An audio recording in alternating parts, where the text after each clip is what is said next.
大家好，我是云飞。这个暑假看完奥运会游泳项目，热血沸腾的我想把游泳技能给点它一下。听说游泳和音乐更配，那我不也得做一番攻略，搞个能游泳的运动耳机？现在运动耳机的市场是越来越细分了，气传导挂耳式和骨传导挂颈式是目前的两大派别。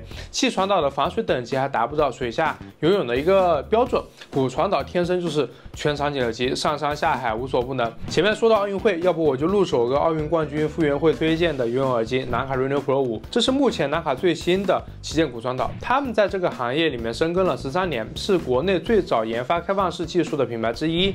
刚好可以和大家聊一聊骨传导这个品类的耳机是解决哪一类的痛点问题。Reno Pro 5它也有 IP69 级别的专业防水，能调形态，带32GB 的储存，这就是一个为游泳而生的骨传导耳机。这里插入一个点，可能很多人都听过耳机的防水等级，比如 IPS7、IPS8 到 IP69 是一个相对更高的一个标准。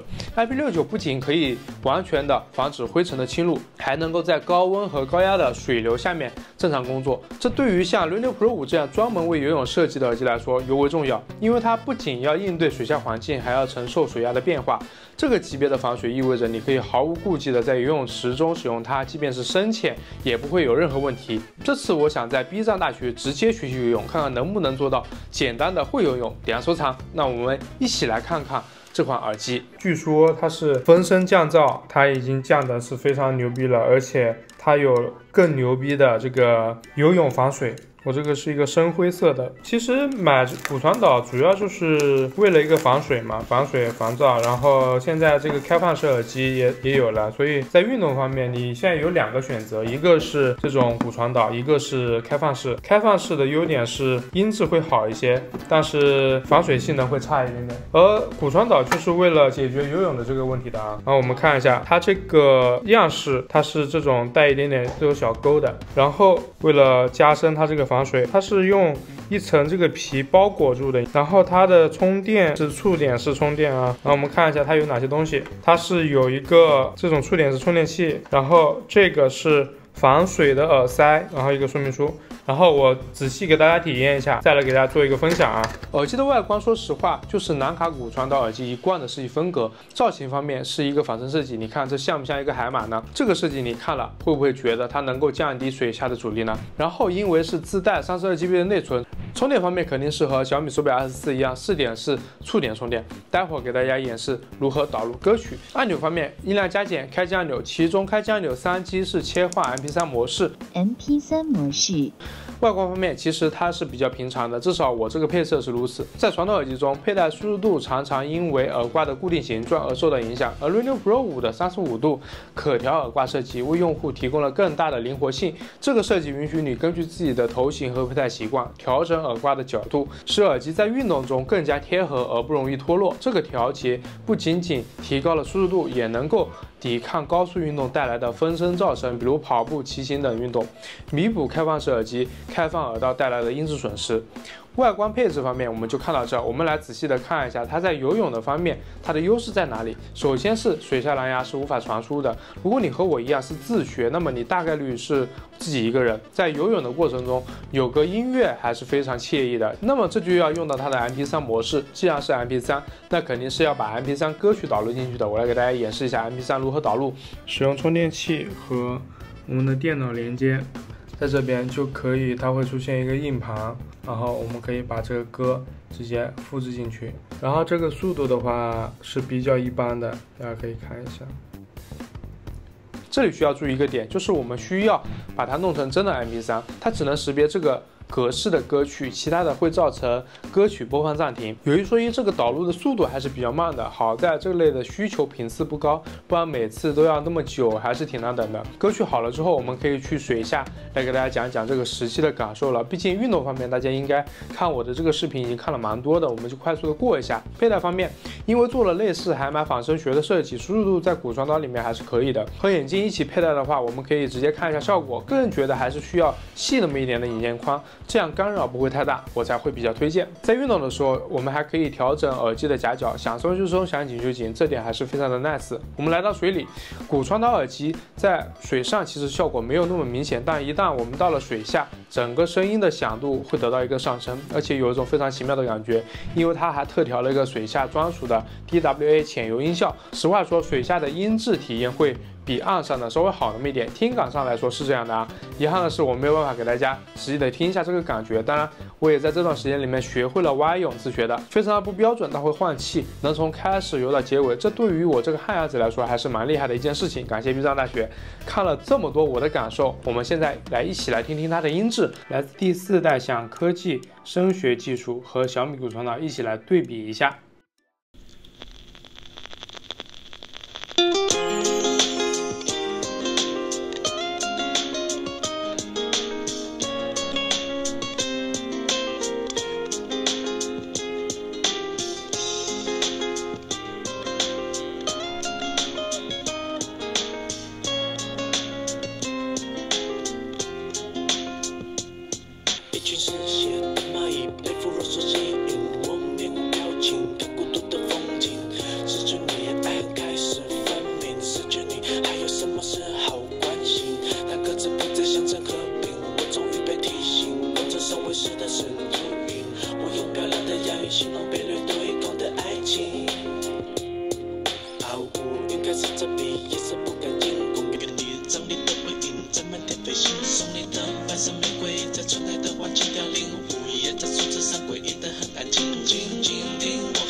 闪电看到一堆光圈，不确定是不是这里。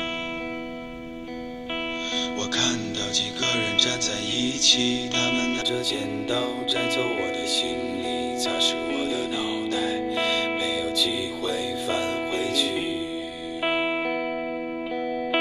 直到我听见一个声音，我确定是你。可你怎记得我？我带来了临界的消息，可我怎么告知你，注定是一场相遇。我记得这里是片树林，后面有个山坡，山坡上的枣树，每当秋天到来，我们把枣装满口袋。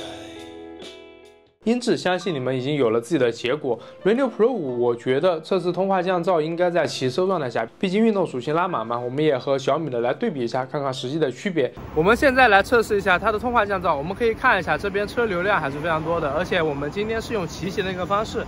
那我们先走起来啊，然后大家可以感受一下现在的这个声音，然后我们现在切换到它通话降噪的一个表现。现在这个是小米的骨传导，然后现在是南卡的 Reno Pro 5，现在是咱们这个不开降噪的一个情况。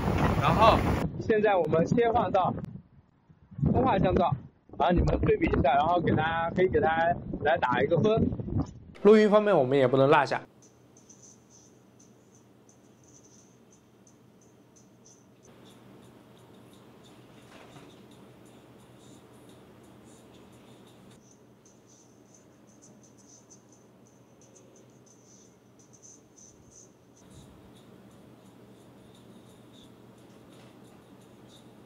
整体试下来，其实你们应该会对它有一个比较详细的了解了。当然，它的功能还远不止这些，像专属的手机 APP、低延迟技术、快充等等，我就不搞得太复杂。这些你们都是可以直接在它的介绍里面看到的。我只关注大家最核心的那几个点。